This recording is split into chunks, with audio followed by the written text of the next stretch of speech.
બ્રિટનની અંદર Roger Penrose નામનો એક અર્થશાસ્ત્રી થયો છે, આંકડાશાસ્ત્રી થયો છે, અને એણે તો ગણતરી કરી રીતસર. આપણે જેમ ગણિતની અંદર પેલી ગણતરી હોય છે ને, આપણે જેને આપણે સંભાવના કહીએ છીએ, પ્રોબેબિલિટી, કે વરસાદ પડવાની સંભાવના કેટલી છે આજે, તો કે આજે તો 0.5% છે. 0.5% એટલે કે આમ 100 હોય ટકા તો આપણે 1 પ્રોબેબિલિટી કહેવાય, 10% હોય તો 0.1 પ્રોબેબિલિટી કહેવાય, અને 1% હોય તો 0.01 પ્રોબેબિલિટી કહેવાય, અને 0.5 0.005% કહેવાય. એટલે એની પાસે વાત થઈ. એણે કીધું કે આ દુનિયા એમને બની ગઈ હોય, એનો કોઈ બનાવનાર ન હોય, અને બધું ઓટોમેટિકલી અને એક્સિડેન્ટલી બની ગયું હોય. કેવી રીતે કે એમ બિગ બેંગ થયો, એક ધડાકો થયો, અને ધડાકામાં બધા તત્વો જુદા પડી ગયા, અને પછી એમ કરતાં કરતાં બધા ગોળાઓ થઈ ગયા, અને ગોળાઓ ઠરી ગયા, અને પછી એકબીજાને આજુબાજુ ફરવા માંડ્યા, અને એમ કરતાં કરતાં એક સૂર્ય થયો, ને એક પૃથ્વી થઈ, ને એક ચંદ્ર થયો, અને પછી એની અંદરથી ધીમે ધીમે ધીમે જીવસૃષ્ટિ આ બધી થઈ. એણે કીધું કે આખું જગત અત્યારે જેવું દેખાય છે સ્થૂળ જગત, જીવસૃષ્ટિ વગરનું, જીવસૃષ્ટિ વગરનું જે જગત આ જે બન્યું છે ને, એ એમને બનેની પ્રોબેબિલિટી કેટલી? તો એણે ગણતરી કરી. એણે કીધું 1 × 10⁻60, એટલે 0.000000000 કરીને 59 0 કરવાના, પછી એકડો કરવાનો.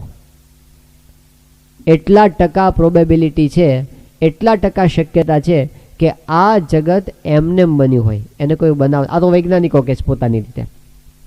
પછી એના ઉપર બીજા 2 વૈજ્ઞાનિકોએ સંશોધન કર્યું, અને એમણે કીધું કે આ જીવસૃષ્ટિનો સૌથી નાનામાં નાનો એકમ, ધારો કે આપણે ઉત્ક્રાંતિને માની લઈએ, તો નાનામાં નાનો એકમ કયો છે? તો કે ડીએનએ. ડીએનએ ન બને ત્યાં સુધી કોઈ જીવસૃષ્ટિનું અસ્તિત્વ હોઈ શકે નહીં. તો ડીએનએ શેનો બનેલો છે? તો કે ઘણા બધા પ્રોટીનોનો બનેલો છે, જુદા જુદા કોમ્પ્લેક્સ વાપરેલા પ્રોટીન છે, એ એના ઘટકો છે.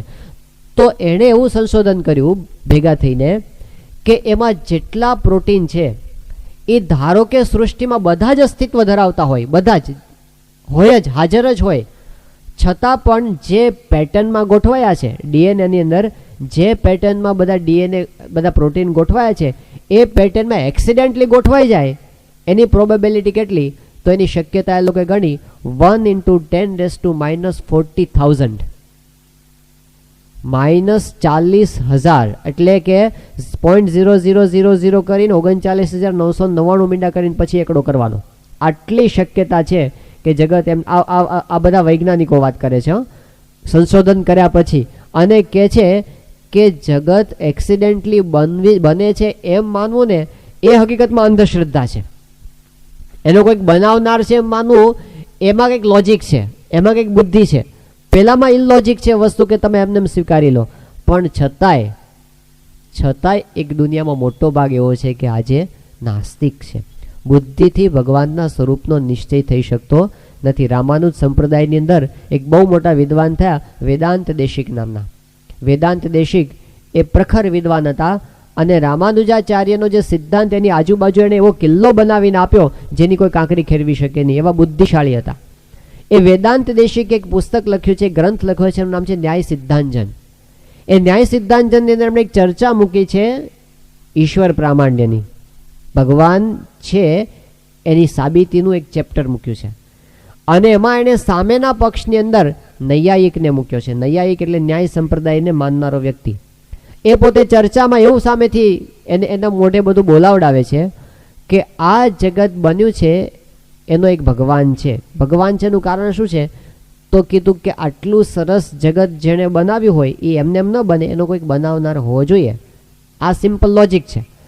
હવે એનો જવાબ આપે છે વેદાંત દેશિકે 40 પાના સુધી એનું ખંડન કર્યું, અને 40 પાના સુધી ખંડન કરીને છેલ્લે એને એવું સાબિત કરી દીધું ભગવાન નથી, ભગવાન નથી એવું સાબિત કર્યું.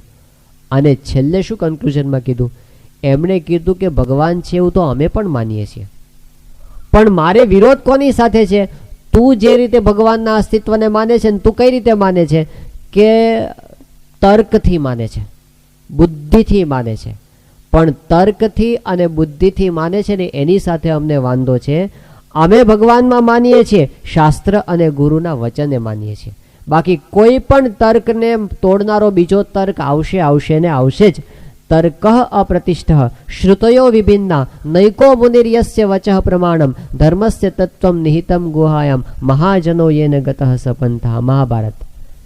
કે કોઈ દિવસ તર્કથી તમે તર્કથી હિન્દુ ન બની શકો, તર્કથી મુસલમાન ન બની શકો, તર્કથી ખ્રિસ્તી ન બની શકો, તર્કથી યહૂદી ન બની શકો, તર્કથી નાસ્તિક પણ ન બની શકો, કંઈ ન બની શકો. તર્કથી તમે કેવલ ફૂટબોલની જેમ ફંગોળાયા કરો, અહીંથી આમ ફંગોળાવો ને અહીંથી આમ ફંગોળાવો, કંઈ જીવનમાં હાથમાં આવે નહીં. એટલે ગુરુની ત્યાં જરૂર છે, એટલે ત્યાં સત્પુરુષના વચનની જરૂર છે.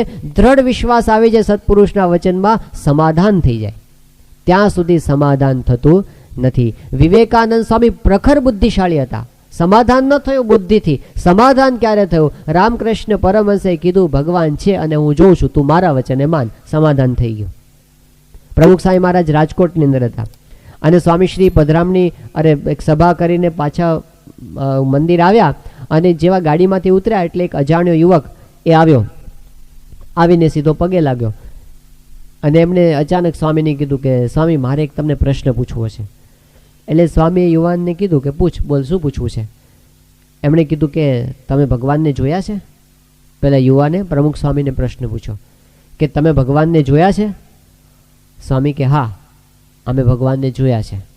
પછી સ્વામી બોલ્યા કે અમે ભગવાનને જોયા છે એટલા માટે તો અમે ભગવાનની વાત કરીએ છીએ અને અમને જે કાંઈ આનંદ છે એનો જ આનંદ છે કે અમે ભગવાનને જોયા છે. પેલો યુવાન કે તમને આમ તાદૃશ છે? સ્વામી કે હા, અમને તાદૃશ છે જ. તો પેલો કે મને દેખાડો. સ્વામી કે એ એમને એમ ન દેખાય, એના માટે ગુરુના વચનમાં વિશ્વાસ લાવીને મંડવું પડે. આ દ્રષ્ટિ છે ગુરુના વચનમાં વિશ્વાસ, સત્પુરુષના વચનમાં વિશ્વાસ એક દ્રષ્ટિ છે. એ દ્રષ્ટિ આપણને સમજાવે છે કે આ જગતના કરતા હરતા એક ભગવાન છે. બાકી તો કોઈ દિવસ બુદ્ધિના તર્કથી કોઈ વ્યક્તિ આધ્યાત્મિક માર્ગમાં કંઈ પામી શકે નહીં. વાલ્મીકીજીએ તુલસીદાસજીએ પોતે રામાયણ રચી અને રામાયણમાં મંગલાચરણનો પહેલો શ્લોક લખ્યો અને એમાં લખ્યું ભવાની શંકરો વંદે શ્રદ્ધા વિશ્વાસ રૂપિણો યાભ્યામ વિના ન પશ્યંતિ સિદ્ધાહ સ્વાંતઃ સમીશ્વરમ.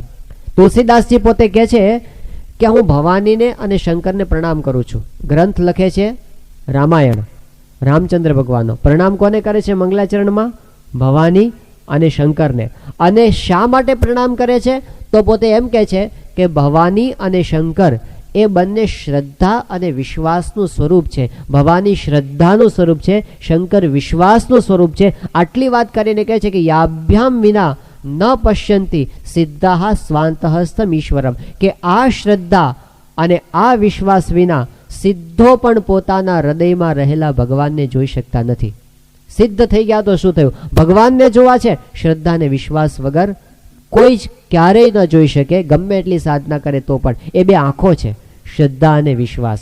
તો ભગવાનની સામું જોવું, આપણે અંતરદ્રષ્ટિની પહેલી વ્યાખ્યા સમજ્યા. ભગવાનની સામે જોવું છે એટલે ગુરુના વચનમાં વિશ્વાસ રાખી આ જગતના કરતા હરતા એક ભગવાન છે એમ જોવું. આ જગતના કરતા એટલે આપણને જે કંઈ જગતમાં આશ્ચર્ય દેખાય છે બધાના કરતા ભગવાન છે